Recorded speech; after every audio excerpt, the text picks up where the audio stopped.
It's lovely to be here. I've come all the way from Brighton. Just in case you're wondering what this haircut is about.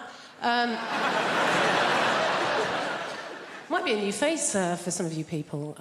Don't panic, the BBC invited me here because they needed a beige lesbian. So I'm just here to tick some boxes. Not your box, madam, just a metaphorical box. I'm half Spanish, that's what's happening there. I've got a Spanish mum, and she lives here in the UK. It's all very legal. She's lived longer in the UK than she's ever lived in Spain, but the brilliant thing about my mum is that she's never lost her accent. She's done very, very good. Lost words she cannot pronounce. Lost words she cannot pronounce, huh? My favourite word that my mum's never been able to pronounce is my brother's name.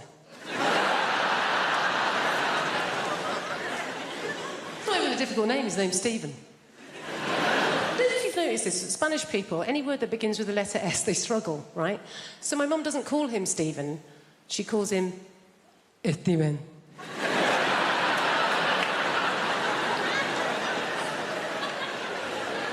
What's his name, Mum? Steven. Is it? Isn't it just Stephen? Jennifer, I know his name is my son. It is Steven!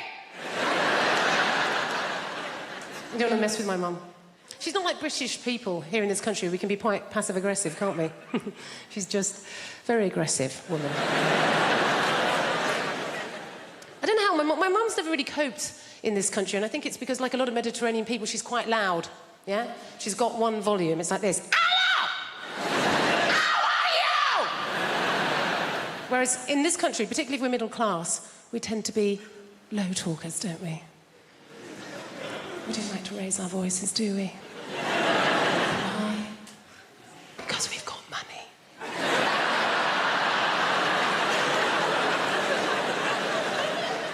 And we just assume that if you are raising your voice, well, you're probably poor.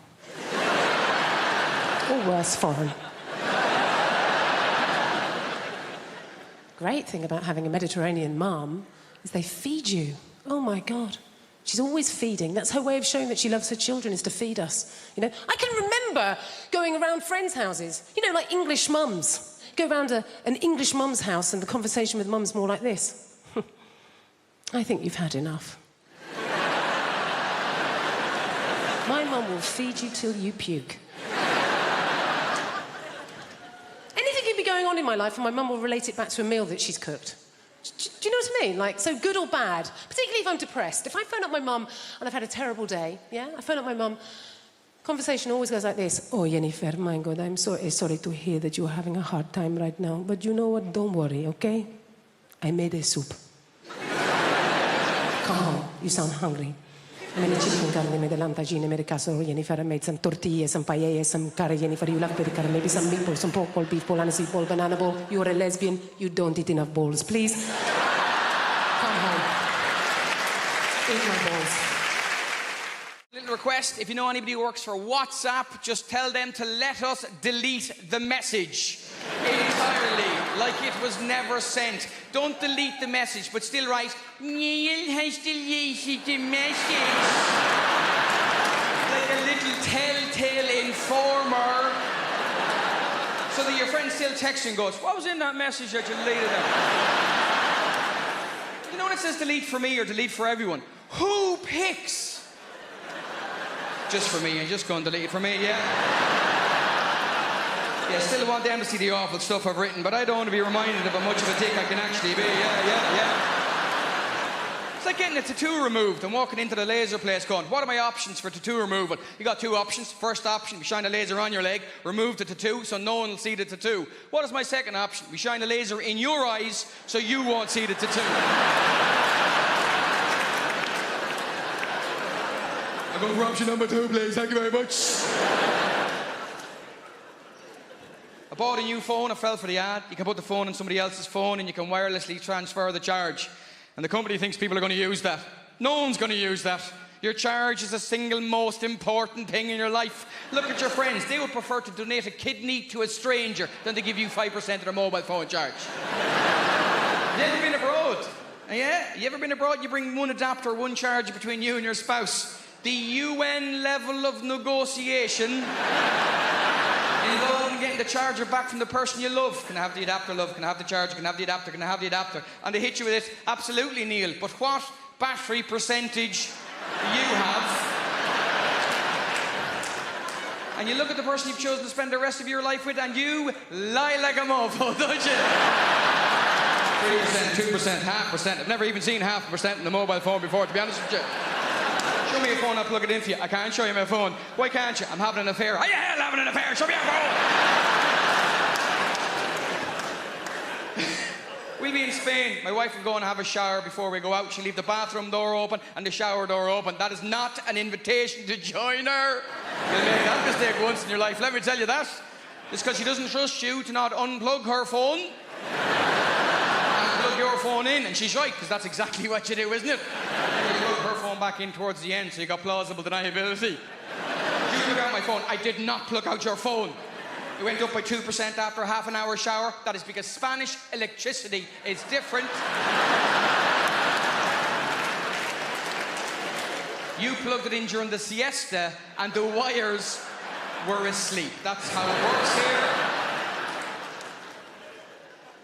If I talk to you in the front row, hope you know I'm just messing. You get great answers. I had a farmer at a gig once. I said, what do you do? He goes, I'm a sheep farmer. I said, I read recently sheep can recognise individual human faces. He went, well, as long as they can't give evidence, I should be okay. I had a South African man at a gig in Dublin once. I said, where are you from? Big blonde guy. He goes, Cape Town. I said, Cape Town is beautiful and warm and sunny. How did you end up in Dublin? He went, I got in the wrong container.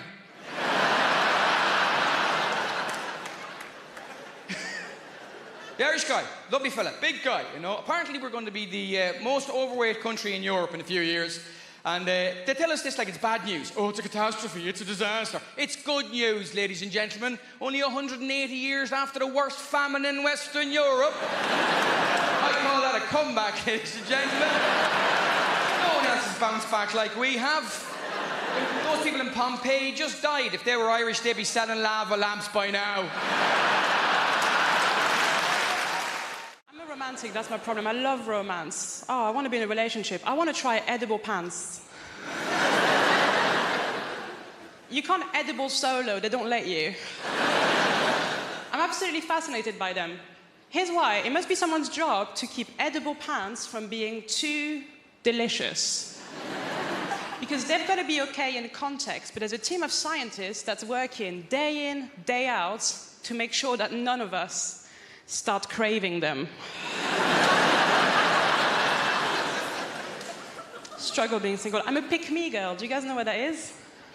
A pick-me girl is a type of woman who's like me. I'm not like the other girls. Why? Because I like live music. Shackle me. I do like live music. Like sometimes I wonder if anyone's going to see the band Placebo thinking it was The Cure. So I do think about that stuff.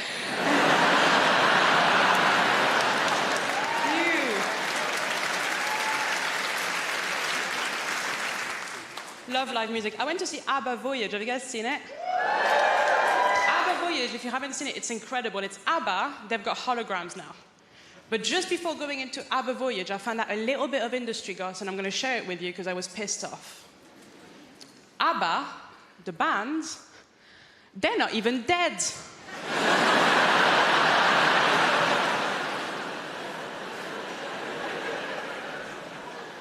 And they've got holograms, is it? You can't have holograms if you're alive. Hey, ABBA, go to work.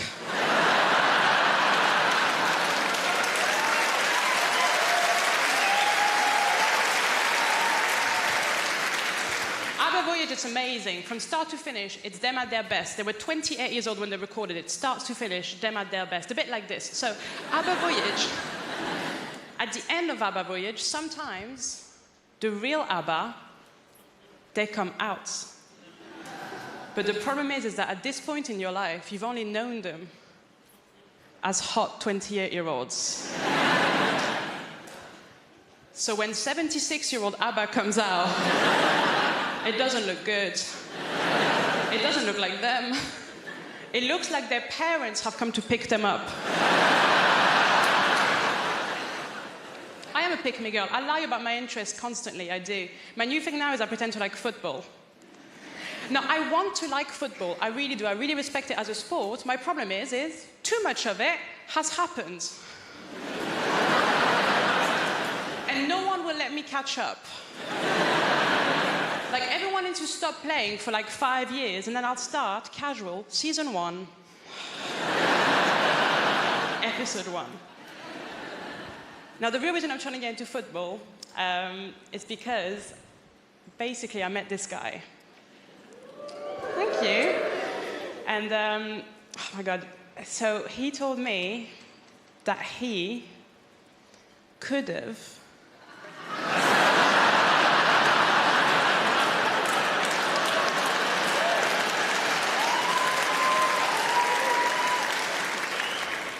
Do you guys know him?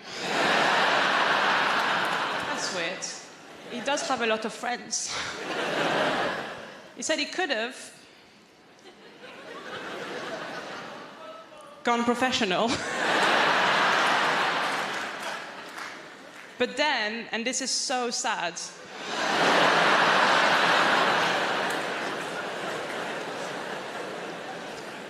just before the trials,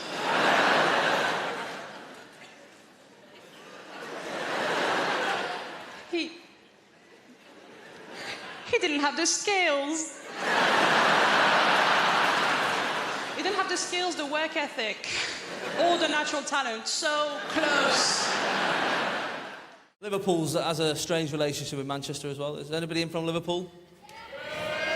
All right, thought we might have priced you out. Not to worry. I love Liverpool. It's a beautiful city. And I remember when I first went over there, I support Manchester City, right? That's my football team.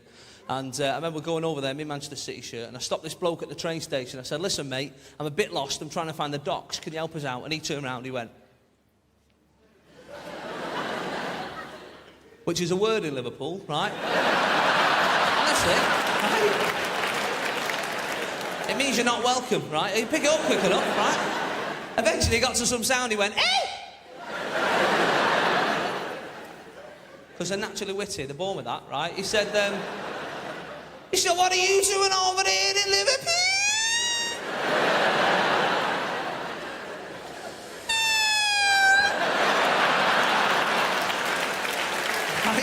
I love him.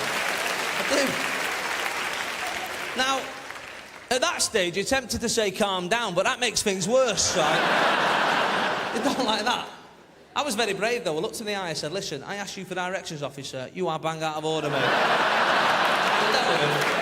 You can deal with it. But football, you know, has that problem, doesn't it? There's a lot of cities hate each other just because of the football. You know, I support City, and obviously Manchester United is our nearest club. And we've got any United fans in? Of course we have. We're in Hammersmith. There's always a United fan. Every gig I do, there's a United fan. They're like rats. You only ever 3 metres away from one of the bastards. Everywhere you go. Everywhere you go is a red. I love football, but I'm getting to this stage where I'm starting to dislike footballers. I don't know if anyone else has this problem, right? But these like multi-millionaires running around the pitch, you know, every 5 minutes. I've hurt myself. There was a bloke a few weeks back, he missed 3 Premiership games with a dead leg, right? Now, that's not an injury, is it, a dead leg, right? When I was a kid, I had 3 dead legs in one day once, right? And that was for free. I still have to do PE and walk home. That's not an injury, mate. My granddad's favourite footballer was a German goalkeeper called Bert Trautmann, right? Now, in the 1956 FA Cup finals, does anyone know what happened to old Bert? He broke his neck, look at you like the quiz team, bang, straight in, no messing about. Good work. He broke his neck and carried on playing, right? That's how hard they were in the 50s. The metatarsal, not even invented in 1956. He just got up, carried on, diving about with a wobbly head, right? Not bothered. Not bothered. Not these days, it's... the fans keep shouting nasty things at us.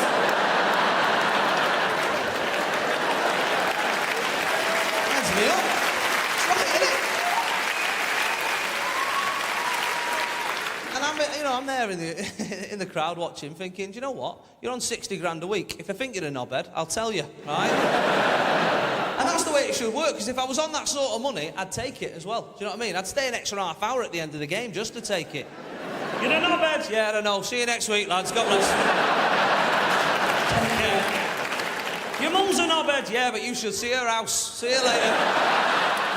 When I found out that I was going to do this gig, I immediately put together a message and I pinged it out on our family WhatsApp group to my husband and my children, because that is the kind of rock and roll comic I am. And my son, my teenage son, wrote back to me at once, and his message said, "Thug life chose you, brah."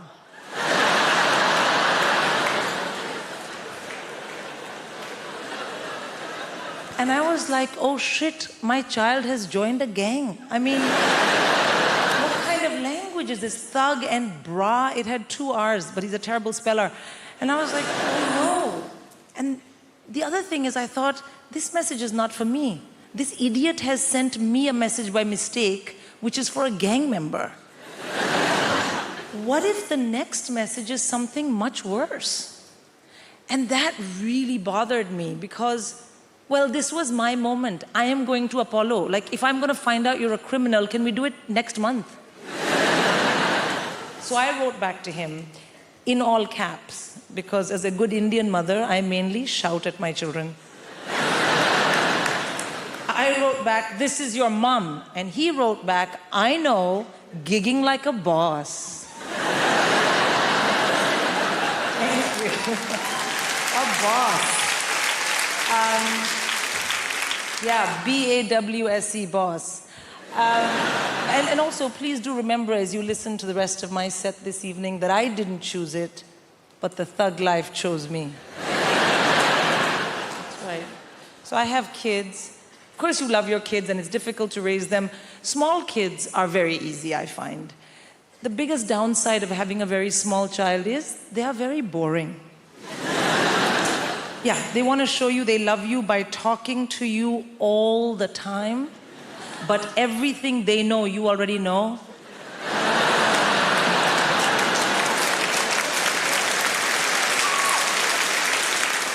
I mean, literally zero value add in any of those conversations. But you do it anyway because they're your kids, you know? And you know what people say, small kids, small problems, big kids, bigger problems. And the reason is that as your kids get older, you have to discipline them properly. And I find this very stressful because I'm born and raised in India. So what I consider robust, healthy, high-quality parental discipline is frowned upon in this part of the world. That's not true. It's illegal. I know because I have checked. And I want to have really well-behaved kids, but that is no use to me if I am in jail. So, I had to learn what you guys do here. And the big thing here is teach your kids about action and consequence using a multitude of techniques. So you have something called star chart. You know what star chart is? Yeah, no, let me tell you, sir. Star chart is you find something vaguely not negative that your child possibly might be able to do and then work it into the conversation and give them a star. Thank you for not kicking me in the face today. Here's a star. And then the other one, action and consequence, naughty step. You've been terribly behaved. Kindly go relax on the staircase.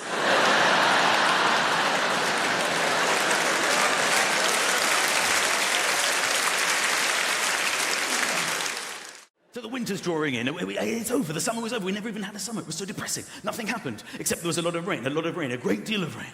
More rain ever since records began. Yes. Not that we have any idea what that means. There was this strange period in history with no records at all. People would leave their homes and go, it feels slightly different to yesterday. Is anybody writing this down? And then after a period of time, somebody said, enough's enough, I will write this down. I would like to announce that records have begun. That first day must have been quite a record-breaking day, don't you think? It's the hottest, wettest, windiest day since records began! This morning, I've only just started. I think about the wind as well on the weather. Who cares about the wind? Could it be a stiff northeasterly breeze? I'm not sailing to work. I don't give a shit. People see that and go, I'll leave slightly later with a tailwind. I'll be there in half the time. Woo! Then the clocks are going to change. Nobody knows when the clocks are going to change. They change on a Saturday night. Nobody knows it's going to happen. Everybody the same every Saturday night, every year. They don't know which way or what's going on.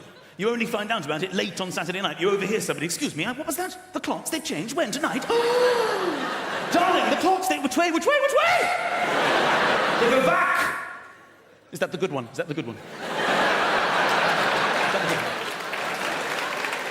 How many years do we need to be alive before we know when they change and which way? An extra hour! Woohoo!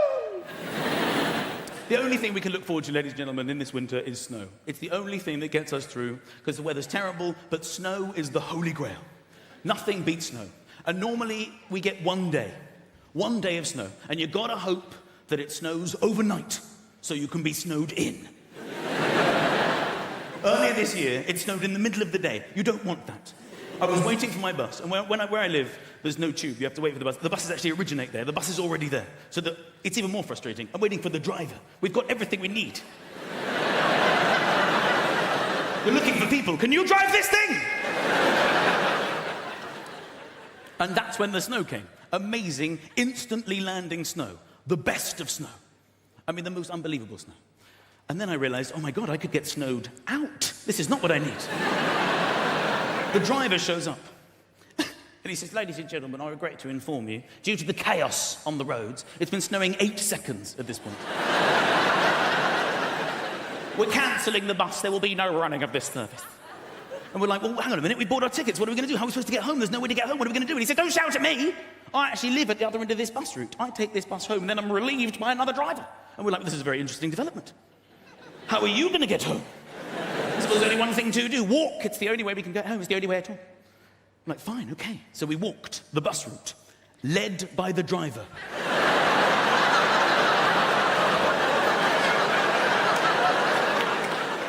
We came to the first stop. We had to tell the people waiting, there's no bus. And they joined our imaginary bus.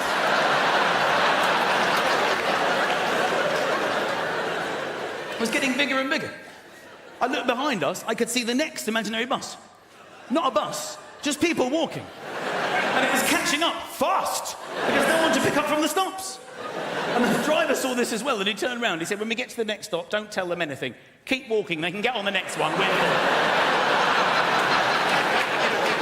thought this was one of the funniest things that ever happened to me. I said to the woman walking next to me, I said, this is hilarious. We're on an imaginary bus. There's a driver. There are old people walking. And this is funny, right? And I thought we were on the same wavelength. But now I remember I was doing most of the talking because she said, I'd love to chat, but this is my stop.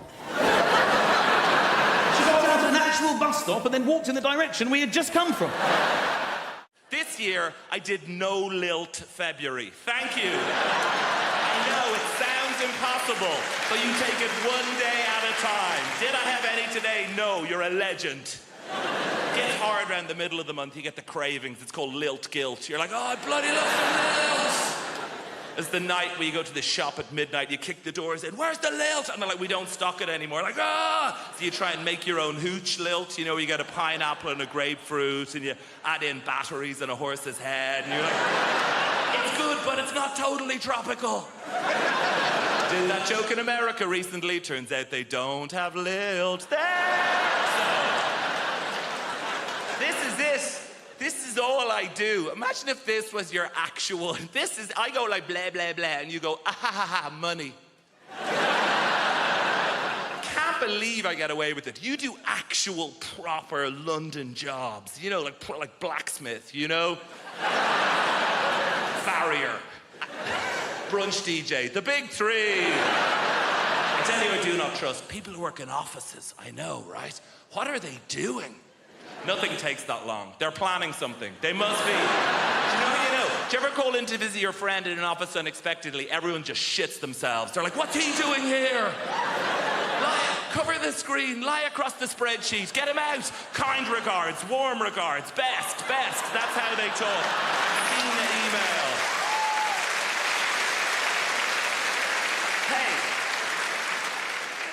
what it's like in the real world. Look, sometimes I check in your world. Oh, gross, back to showbiz. And... No, I'm very self-aware of the level of fame that I have. I was in a supermarket recently, and an older lady came up to me, and she put her hands on my shoulders, and she said, "You are vaguely familiar." And that is it. I did a gig in Wrexham, and I was at an ATM machine, and a guy cycled by, and he shouted at me, "Surprised to see you at an ATM machine." And I've been obsessed with it since then. What did he mean? On the one hand, is he surprised I don't have a butler to go to the ATM machine for? No, I think it's the opposite. I think I'm surprised you have any money whatsoever doing keyboard horse shit. Here's my greatest ever showbiz tale. I did a gig in your Milton Keynes recently, thank you, and I was staying in the Milton Keynes Hilton, and she is the least well-known of all the Hilton sisters. And I checked in after the gig at like 12:30. Room 303 is where this took place. Open the door, TV on in the room. Not that uncommon in the chain hotels. I guess it's to welcome you. But get this, on the TV is me playing the shitty keyboard on some show. Immediate thought is like, is this a service they provide to all guests? If so, no, it's the realization, this is it. I've arrived, and I waltz into the room, down the little corridor with the loo away to the left, and as the room opens out, there is a fully naked man lying on the bed. So they've given me the key to someone else's room, but he is lying there, watching me on the TV, and he looks up.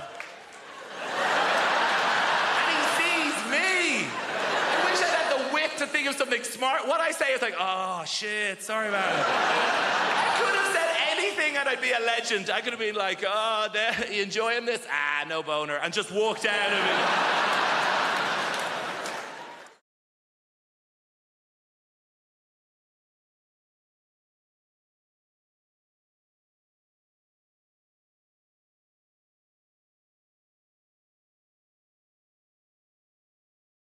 As much as you want to save animals, I'm pretty sure you're not going to do it by buying cosmetics. Pretty sure you can't walk into the body shop and buy some burdock root peppermint oil foot scrub, and some little badger somewhere in Scotland is going to go, "Wow, I feel a whole lot better about my life right now." Somebody's buying that burdock root peppermint oil foot scrub. I don't see the point in testing cosmetics on rabbits anyway, because they're already cute. Slather some lip gloss and eyeliner all over them. Now they're all gussied up like some $3 whore. There's no dignity in that for a rabbit whatsoever. You want to test out cosmetics? Test them out on big game, because they stink. Get up under a hippopotamus there and get some roll-on deodorant under his armpit. See how fresh and self-assured he stays all day, huh? Little lip gloss on a beaver. A real beaver. Stay with me, fella. Real beaver. Right? Dam building, log-eating beaver. If he's charged through 60 logs and he's still wearing that lip gloss, that's some damn good lip gloss right there, ladies and gentlemen. You know this whole thing about, you ever meet someone famous and you tell your friends, and then they say, "Well, what was he like?" Because all they really want to hear is that he was a prick. That's why they like to say Tom Cruise is the nicest guy in Hollywood. You know, I always think, well, if I was making $8 million a film, I'd be nice too. Jesus Christ, but I'm not sure he is that nice. Because I always read these articles about how he's so insular and he's into his Scientology and he, stays at a hotel, won't make eye contact with anyone in the hotel because he doesn't want to talk about the plots to his new films. Apparently, as if staring Tom Cruise in the face, he would just crack under pressure. What are you staring at? Hey, you want to hear about my new film? You ever seen a Tom Cruise film like he couldn't figure out the plot in about 18 seconds?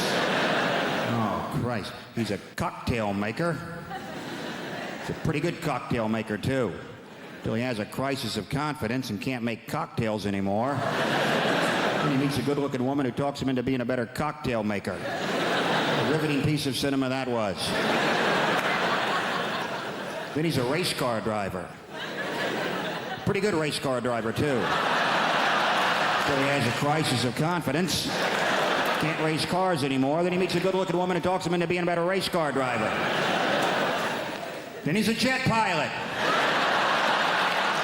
Some of you are starting to see a pattern emerge here. Pretty good jet pilot? Yes, he was. Well, he had a crisis of confidence, couldn't fly jets anymore. Then I believe he met a good-looking woman who talked him into being a better jet pilot. Then he was a sports agent. Then he was the brother of a retarded guy. He was a pretty good brother of a retarded guy. Till he had a crisis of confidence and wasn't so sure he was such a good brother of a retarded guy. Then he met a good-looking woman who talked him into being a better brother of a retarded guy. Then he was some kind of, I don't know what he's in now, War of the Worlds. Maybe he fights the world. You know what? I bet he's a pretty good world fighter. But at some point he'll probably have a crisis of confidence. You're gonna meet a good-looking woman who convinces him it's okay to fight the world. Could be a Scrabble player for all I care. He's a pretty good Scrabble player. Till he draws all vowels.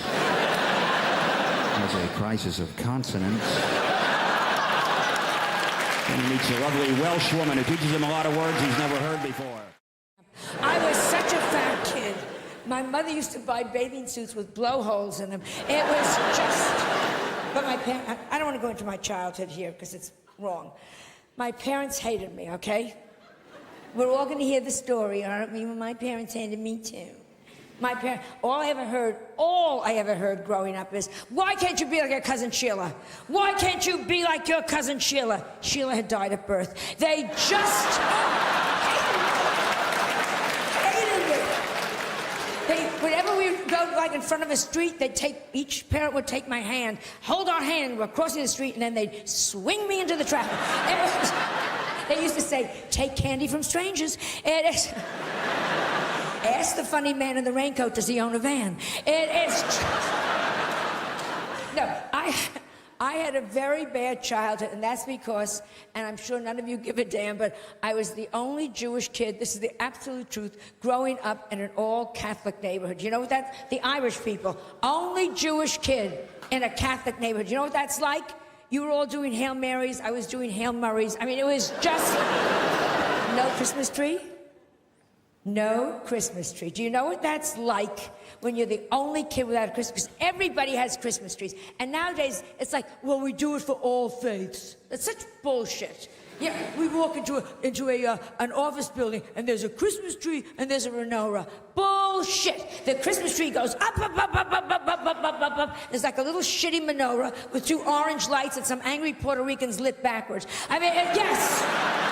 Juan, you lit those lights backwards. Fuck you, you killed our Lord. I mean, it is just... So, I'm at the age where I figure, screw it, I'm gonna have a Christmas tree.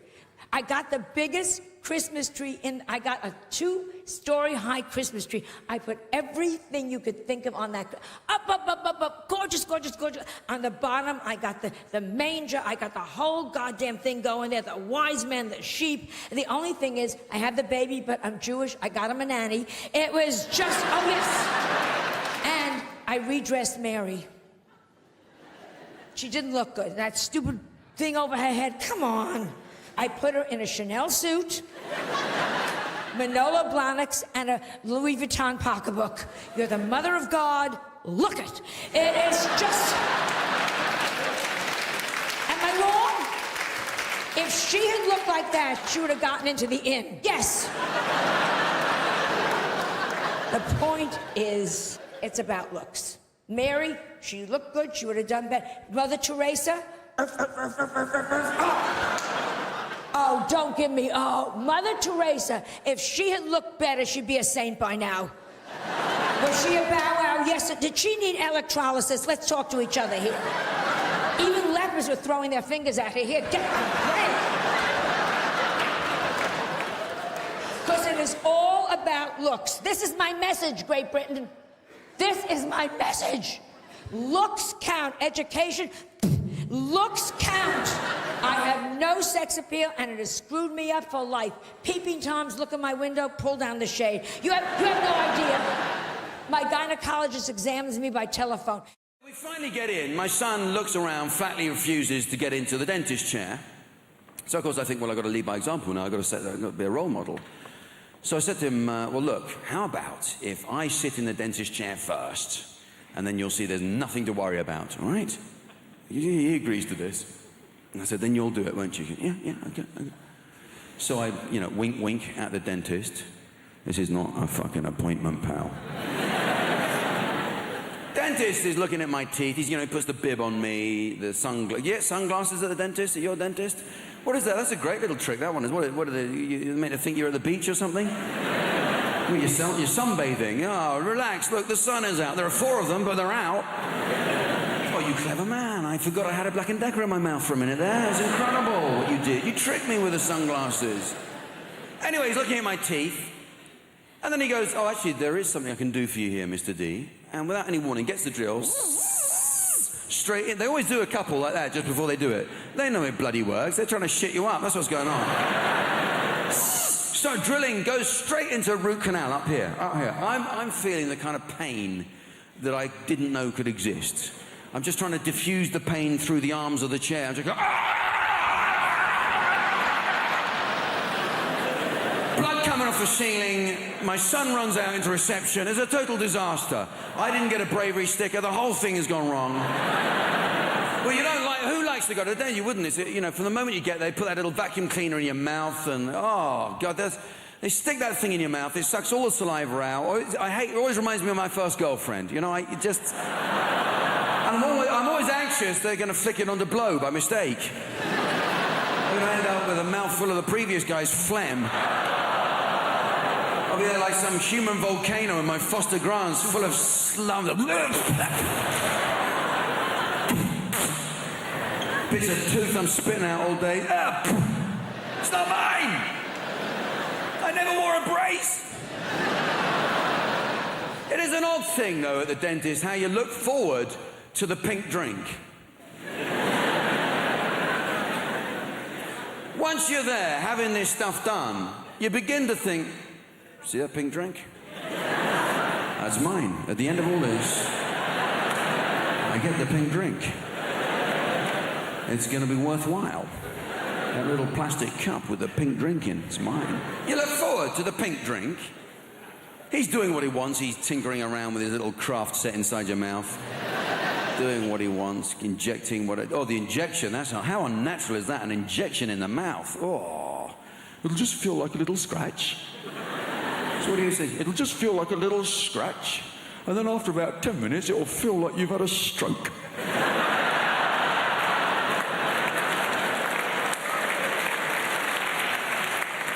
I'm lying there, my upper body is going numb. And I'm thinking, in a minute, I got a pink drink. You find yourself looking forward to those words you can swell. Oh, thank you very much. I actually think that is the dentist's secret pleasure, to see you in that state. Look at you dribbling baby. You have no idea how much I hate humans. We're here to talk about relationships. Let's crack straight on with the first slide. Don't laugh at that. That's not meant to be funny, please. Let's not have another Folkestone on our hands, please. Making divorce work. Now, given that it is a rocky ride, an emotional roller coaster, I start off with a joke, ladies and gentlemen, just to loosen us up. Here it is. If you're going to get divorced, you have to be like the man in the toll booth. Why is that, Keith? Well, you have to be willing to accept, this is the joke, change. It's a zinger. When you divorce, there is sweeping change. Change is right across your life in every area. One of the first things to change is the locks. You please don't laugh at that, please. You may come home one day and find that your key no longer fits your wife's lock. Another man's key is fitting your wife's lock. And stop it! Stop, I'm stamping on that. Riaz, with a Z, please. Stop it. It's not that sort of a show. Well, I mean, it's not a show, is it? It's a talk. But it's not smutty. So you may come home and find that your key no longer fits the lock. Good. Yes, it can. And it can be very difficult to tell why a relationship is going to go wrong. Why is that? Well, I think it's because at the beginning of any relationship, when two people get together, there's always a sense of what? Hammersmith, at the beginning of a relationship, a sense of... Pardon? Worry. No. Anyone else? At the beginning of a relationship, a sense of... Foreboding. Foreboding is the wrong answer. Lust. No. Uncertainty. There's always a sense of uncertainty. A feeling of will they, won't they? And there's no way of... Please, Hammersmith, take it seriously. We're talking about emotions. A sense of will they, won't they? And there's no... Hammersmith, I will walk off the stage, please. There's no way of predicting when a couple get together whether or not the relationship will work. Will it last a long time? No. Not a chance in hell. Will they stick together? No. Will the marriage endure? Yes. Lee and Leslie. Now, Lee and Leslie are a lesson to us all. They've made a marriage work. So why is it then that when they can make a marriage work, so many others can't? Paul Simon said, there are 50 ways to leave your lover. 1.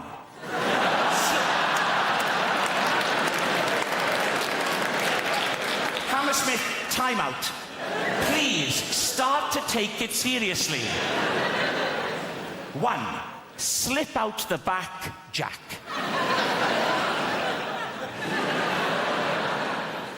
2. Make a new plan, Stan. And 48 others. Now, one question that I get asked all the time, so don't text me with this, is if you could take a pill that would make you thin, would you take it? Of course I bleeding well would. I would like to take a pill that made me 6 stone. Then I could eat my way back up to 10.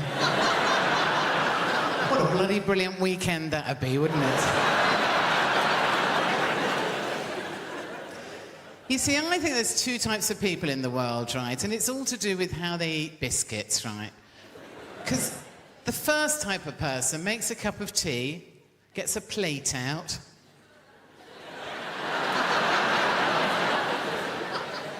opens the packet of biscuits, takes 1 biscuit out, puts it on the plate, and eats it very daintily off the plate. Folds the packet back up, bit of sellotape over the top to keep it fresh for next month. Now, those sort of people should be executed, shouldn't they? Because the rest of us get a packet out, eat the whole fucking lot without taking the cover off, do we, really? And consequently end up looking like me.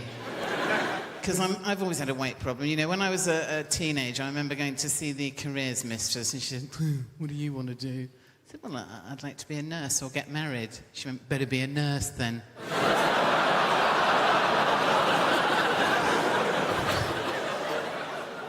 When I was actually a teenager, I wasn't frightened of teenage boys, but I'm terrified of them now. They're a scary bunch, aren't they? And, you know, I actually have teenage nephews, and one of them always has a sign on his door saying, keep out, like you're going in there without a flamethrower. Lend me my crampons, dear. I'm just popping in to tackle Tissue Mountain.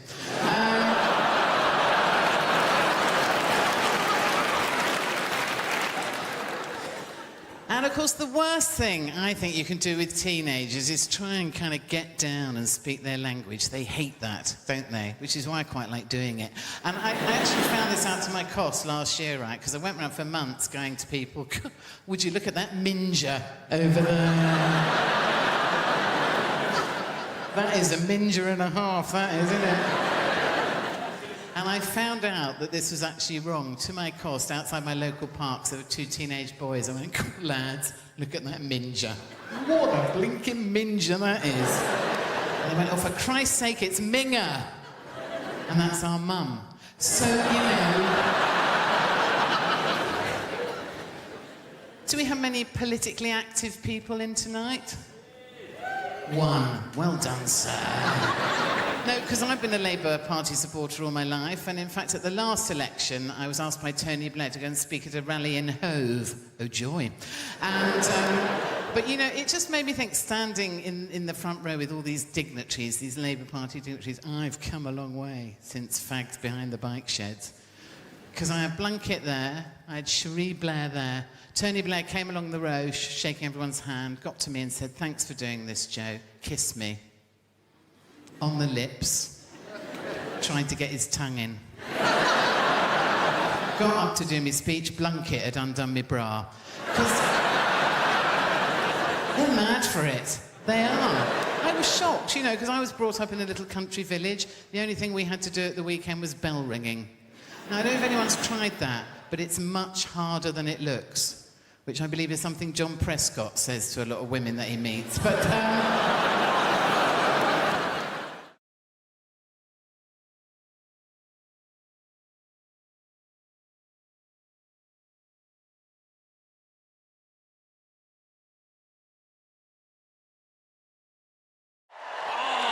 we have a great show for you tonight. We have a fantastic show. Very funny comedians. I know funny. Very funny. People always ask me who I think is funny. That's the number 2 question I get asked as a comedian. The number 1 question I get asked as a comedian is, have you ever died? As soon as you tell someone you're a comedian, first thing they want to know, oh, you ever died? Oh, what's it like when no one laughs? Oh, tell us about the worst gig you've ever had in your life. Please, relive for me, in minute detail, the worst moment of your professional career. Have you ever really died? It's like saying to a doctor, tell us about the last patient you lost. What happened? With the family crying. I bet they were they? Yeah. People are such ghouls. It's the number 1 question. Have you ever died? Number 2 question, though, is what makes you laugh? People always want to know that from me. Who do you think is funny? And that's a nicer question. That's more understandable. You know, I make people laugh. People want to know what makes me laugh. In the same ways you might say to your hairdresser, who cuts your hair? Or you might say to someone in an Audi, who do you think drives like a cock? Same kind of thing. I like that joke. It's a short joke, it's a sharp joke, and also with that joke, I get to spot every Audi driver in the room. I can just see a pinched expression on your face there. All right, no need to be like that about it. I've done well for myself. It's a very reliable machine. And the fact that I can tell you're an Audi driver by the expression on your face means technically you've just given a form of indication. So well done. Good for you. Who knew you could do it? Yeah. Have you ever died? Who do you think is funny? You always get asked the same questions. That's why I don't like doing interviews. I love doing this job. This is great. I love standing here talking to you, though. But doing interviews, it's a necessary evil. It's part of the job. I having to answer questions. And I don't even like watching interviews. You'd rather watch a comedian tell jokes than talk about how they wrote them. You'd rather watch a singer sing songs than talk about their inspiration. You'd rather watch a sports person do their sport. You'd certainly rather watch a sports person do their sport. Come on now. Sports interviews can be turgid affairs at best. And then I hit it with my foot. You mean you kicked it? If you like. They're really interesting. And I'm not slagging sports people. It takes a great deal of single-mindedness to excel at a sport to a point where people want to interview you about it. But sports people are famous because they're good at sport, not because they're good at talking about sport. That's why you find a sports person who is good at talking about sport, the BBC will cream their knickers over them. We found a woman. She used to ride horses. That's a sport. And she's quite lively and engaging and charismatic. Put her on absolutely everything! Do not let her out of your sight. Even people I'm a fan of. Andy Murray. I love Andy Murray. Britain should be very proud of Andy Murray. He's done a lot to be proud of. He's won Wimbledon. He's Olympic gold medalist. And he put up with a lot of shit when he was named, 8th best in the world? Oh, you bloody loser, you. He's done a lot to be proud of. He's won Wimbledon, he's Olympic gold medalist, he's magnanimous in victory, he's humble in defeat. And he's a big comedy fan. He's been to see me live, I've met him, lovely bloke. But Jesus Christ. I have not listened to him drone on one more time about how he won, stroke lost another tennis match. I can't do it. Well, then I hit it to him, and he hit it back to me, and I'm very good at tennis, but he is also very good at tennis. Some days I'm better at tennis than he is, but I think what's happened today was he was slightly better at tennis than I am, and that's maybe why he won the game of the tennis. Oh, for God's sake, man! I'm not very sporty, you can probably tell. I like hill walking. Doesn't really count as a sport. like hill walking and camping. Proper camping, though. None of your glamping bullshit. Glamping. Derivation of the words glamorous and camping, where you stay in a yurt, which is more expensive than a hotel. What is wrong with you? A lot of people don't realise yurt is a derivation of the words yura and twat. A lot of people don't realise that. I've made a list of pros and cons, because I've been spending a lot of time in brothels and prisons. Made a list of pros and cons, always good, give you a bit of balance, Con, complete loss of all feelings of hope and possibility. Well, it doesn't sound very good, does it? It doesn't sound much fun, does it? Pro, increased plug socket access. 1-1. I say increased, it's actually total plug socket access. I've got 32 plug sockets in my house. Each and every one of them is now under my sole domain. Con, all experiences that form the basis of my happiness and sense of self-worth are now destroyed by grief. Downer. A bit of a downer, isn't it? Pro, less recycling.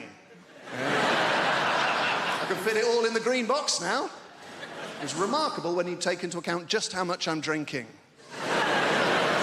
Oh, John, you're meant to heat mulled wine. All right, Your Highness, hand me the bottle and leave. Con, I'm gonna lose me house. Bit of fun. Pro, 25% off council tax. I was on that like a ferret. Dialing as the door slammed. And that's us fresh out of cons. The rest are just pros, guys. Increased freezer space, all 4 drawers. Cheaper gas and electric. Reduced wear and tear on fixtures and fittings. And when I say reduced, I don't mean by half, because I was only ever responsible for about 10% of scuffs and spills. So we're looking at a net reduction of 90% in real terms. This is my favourite one. Ultimate control over where the iPhone charger cable is and why it is there. There was a time it would take hours to answer the questions, where is the iPhone charger cable and why is it there? Not anymore. Plugged in next to the bed, most convenient place to have it. Simple. Is it unplugged in the bathroom? No, it's not. Be a ludicrous place to keep it. There's no plug socket in the bathroom.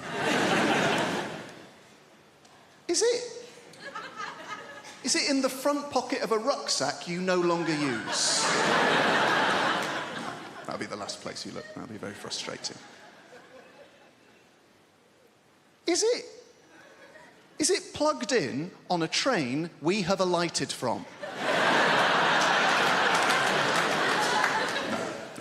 It's plugged in next to the bed because that's the most convenient place to have it.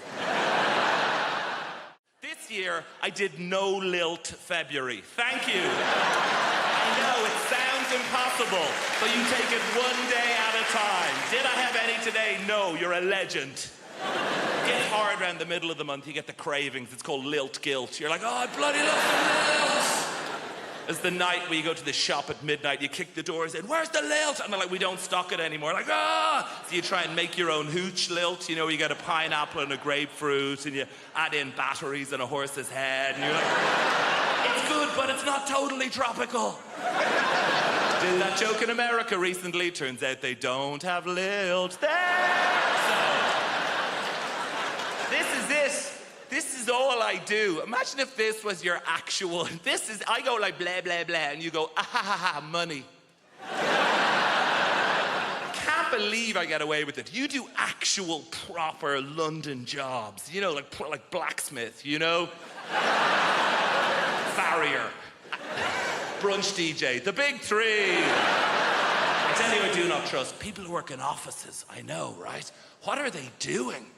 Nothing takes that long. They're planning something. They must be. Do you know? Do you ever call in to visit your friend in an office unexpectedly? Everyone just shits themselves. They're like, what's he doing here? Cover the screen, lie across the spreadsheet, get him out. Kind regards, warm regards, best. That's how they talk. Seen the email. Hey, I know what it's like in the real world. Look, sometimes I check in your world. Oh, gross, back to showbiz. And... No, I'm very self-aware of the level of fame that I have. I was in a supermarket recently, and an older lady came up to me, and she put her hands on my shoulders, and she said, "You are vaguely familiar." And that is it. I did a gig in Wrexham, and I was at an ATM machine, and a guy cycled by, and he shouted at me, "Surprised to see you at an ATM machine!" And I've been obsessed with it since then. What did he mean? On the one hand, is he surprised I don't have a butler to go to the ATM machine for? No, I think it's the opposite. I think I'm surprised you have any money whatsoever doing keyboard horse shit.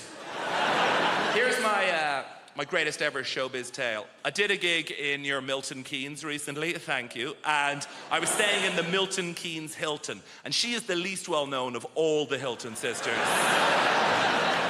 And I checked in after the gig at like 12:30. Room 303 is where this took place. Open the door, TV on in the room. Not that uncommon in the chain hotels. I guess it's to welcome you. But get this, on the TV is me playing the shitty keyboard on some show. Immediate thought is like, is this a service they provide to all guests? If so, no, it's the realization, this is it. I've arrived, and I waltz into the room, down the little corridor with the loo away to the left, and as the room opens out, there is a fully naked man lying on the bed. So they've given me the key to someone else's room, but he is lying there, watching me on the TV, and he looks up.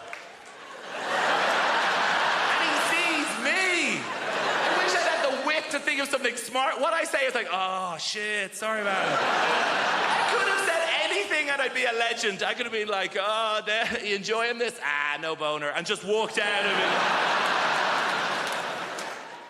I've realised that the musician I want to be is the drummer from Coldplay. I want to be the drummer from Coldplay so badly because that dude is rich as shit and no one knows who the fuck he is.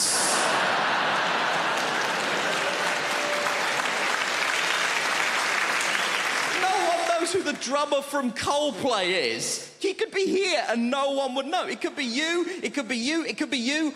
I'm not sure it's an Indian woman, but it could be. We don't know. I'm obsessed with the idea that this guy has the best life in the world. And I was telling my friend about this, and she tried to tell me something that she was trying to portray as a bad thing. Apparently, he loves Game of Thrones, so he said to HBO, "Can I be in Game of Thrones?" And they were like, "Yeah, man, you're the drummer from Coldplay. You can do literally anything you want. We'll restart The Sopranos if that's something that will make you happy, right?" Now, he is in Game of Thrones. Confession time, I don't watch Game of Thrones, but even I know the Red Wedding is an important episode of Game of Thrones, right? He is in the Red Wedding. Guess what he is doing in the Red Wedding? He is the drummer in the wedding band. That is the extent to which this guy's anonymity is a borderline superpower. He is in the most famous episode of one of the most popular television shows in the world, doing the thing he is famous for, and no one noticed.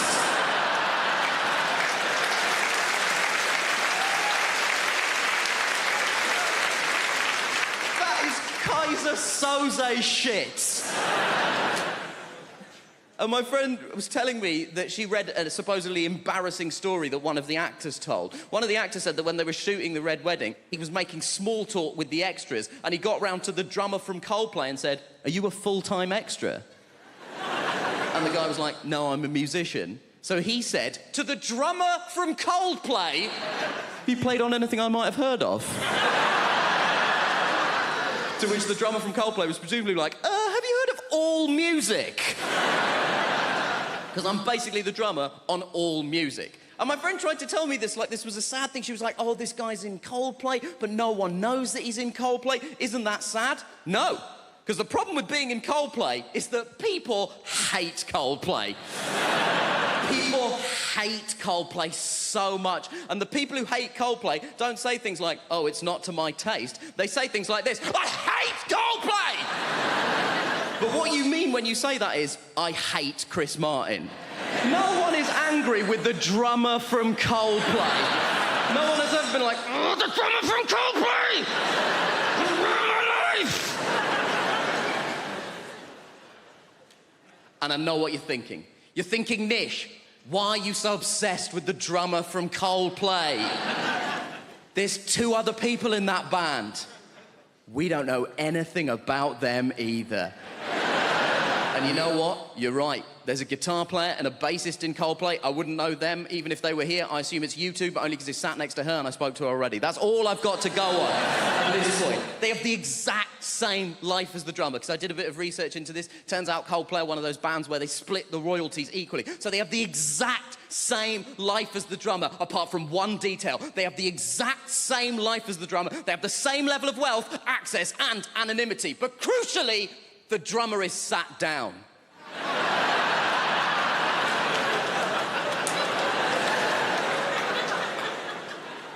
And that is the dream.